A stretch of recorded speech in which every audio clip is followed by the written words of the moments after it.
আমার নাম আব্দুল রহিম। পিচির থেকে নিয়ে আজকে মহাজন। মামার দোকানে কাজ করছে 8 বছর, আর নিজে ব্যবসা করতে আছি 15 বছর ধরে। 23 বছর ধরে আমি এই লাইনে আছি। মানুষের মায়ের দূরে খায় কাজ শিখছি, আজকে নিজে মহাজন। ছোট থেকে আজকে মহাজন। এই লাইনে আমরা যখন কাজ শিখছি তখন কোনো বেতন কিছু দিত না, নিজের খায়া বাপ মার খায়া কাজ শিখছি। মহাজনের দমক শুনছি, জারি শুনছি, গায়ে হাত দিছে। ছোটকালে মহাজনের দোকানে কাজ করছি তখন চা টানা লাগতো, দোকান ঝাড়ু দেওয়া লাগতো, পরিষ্কার করা লাগতো। করতে করতে যখন কাজ শিখছি তখন যেহেতু সিনিয়র হয়েছি। আমার ছোট থেকে অনেক শখ ছিল, যখন মহাজনের দোকানে কাজ করতাম তখন আমি বন্ধু বান্ধবের সাথে গল্প করতাম যে আমার দোকান থাকবে, নিজের ব্যবসা বাণিজ্য থাকবে, বাইক থাকবে, আমি ভালো মানে কিছু করার চেষ্টা করব, বাবা মারে নিয়ে ভালো থাকতে পারবো। আমাদের কাছে সব উন্নত মানের সাইকেলের, গিয়ার সাইকেলের আইটেম, সাইকেলের জগতে এমন কিছু আইটেম যে আছে না, আমার কাছে সব ধরনের আইটেম ইনশাল্লাহ আছে। যেটা আমার কাছে নাই ওই প্রোডাক্ট আপনি বাংলাদেশে পাইবেন না। আমার কাছে কিছু কিছু কালেকশন আছে যা 7-8 বছর আগে মার্কেটে ছিল, এখন নাই, আমার কাছে আছে। আমার কালেকশন গুলো অনেক কষ্ট করে সংগ্রহ করার। আমি 7 বছরের সময় পড়ালেখা করতে পারি নাই, কাজ শিখছি। উনি অনেক আদর করতো, বকাবাজিও করতো। কাজ শিখতে শিখতে ছোট থেকে ইনশাল্লাহ আমি দোকান নিছি। দোকান নেওয়ার পরে বর্তমানে আজকে আমি মাল।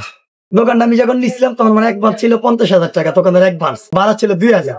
এটা আমার বন্ধু বান্ধব আমার সহযোগিতা করছে অনেকে, তারা 2-4-5,000 দিয়ে সহযোগিতা করে বাবা মা কিছু দিচ্ছে, ইনশাল্লাহ আমি মেহনত করে দোকানটা নিচ্ছি।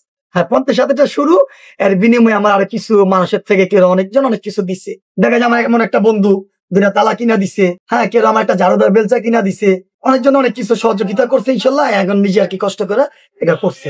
সবচেয়ে বড় কথা হলো কি, বাপ মা জন্ম দিছে, আমার ওস্তাদ সে আমার কর্ম করা শিখাইছে। আমার ওস্তাদের নাম মোহাম্মদ মনির হোসেন। স্মরণ করি কি তারা আসলে আমি দাঁড়াইছে, এমনকি আমার একটা বাইক আছে, বাইকের থেকে তারা নাইমা সালাম দিই। এখানে মানুষ তো ওস্তাদ একটা সম্মান করে না, কিন্তু আমি তার অনেক সম্মান।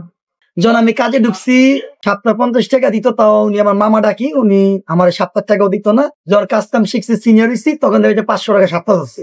তাও আমার বাবা মা কষ্ট করে চলতো, ওনার থেকে 7 টাকা চাইতো না। আর এমনকি 2-4-5 বছর নিজের বাপ মার টাকা আমার কাছে কাজ করছে। জি হ্যাঁ, উনি তো মা জানো, এমনকি আপন ভাইজনের মতো সে আমার আদর করতো। যেহেতু আমি নিজে হাতের কাজটা জানি, যখন দোকানটা নতুন নিচ্ছে অনেকে দেখা যায় আমার 500 টাকা কাজ করে আমার 200 টাকা দিতেছে, ভাই আমি এলাকার আইতেছে, অনেকই হয়েছে এরকম, কষ্ট করতে করতে এরকম আইতে ইনশাল্লাহ পরে কিছু প্রোডাক্ট বাকি সাকি নিয়ে এলাকার ময়মরি তাতে থেকে 2-4-5,000 এরকম ধারমান নিয়ে আস্তে আস্তে 3400 টাকা দিয়ে আমি কিছু মাল আনছি। আমি বর্তমানে আমার দোকানে লাখ টাকার উপর মাল আছে। যখন বাচ্চারা সাইকেল গুলো চালায়, লাইট গুলো তাদের কাজে লাগে, এগুলো আপনার ব্যাটারি সিস্টেম, এগুলো চার্জার সিস্টেম, আর অনেক উন্নত মানের লাইট আছে। এগুলো হাতের হ্যান্ড গ্লাভ, শীতের জন্য ভালো একটা প্রোডাক্ট। বেবি সেট, বেয়ারিং ফেডেল, এগুলো ডাইনামামের ইন্ডিকেটর লাইট, আকর্ষণীয় একটা আইটেম। সাইকেলের ফুটপ্যাড, এগুলো এল সেট, সাইকেলের ফোল্ডিং স্ট্যান্ড, এই একটা লাইট আছে আপনার নতুন প্রোডাক্ট, লারা খেলে 5টা কালার। আমার জীবনের আজকে 15 বছর আমার দোকানের বয়স, মানে আমার ব্যবসার বয়স। এই 15 বছরে যখন আমি মাল উঠাই তখন আমি 3400 টাকার মাল উঠাইছিলাম, তাও 2-4-5 সামনে দাঁড় করে মাল উঠাইছি।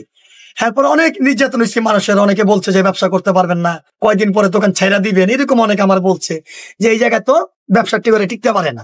মানুষের কথা অনেকজন অনেক কিছু কইছে, তো ইনশাল্লাহ চেষ্টা করছি, আল্লাহর হুকুম, মানুষের দোয়া আছে, বাপ মার দোয়া আছে, এই জন্য আল্লাহ তাআলা আমার সফল করছে।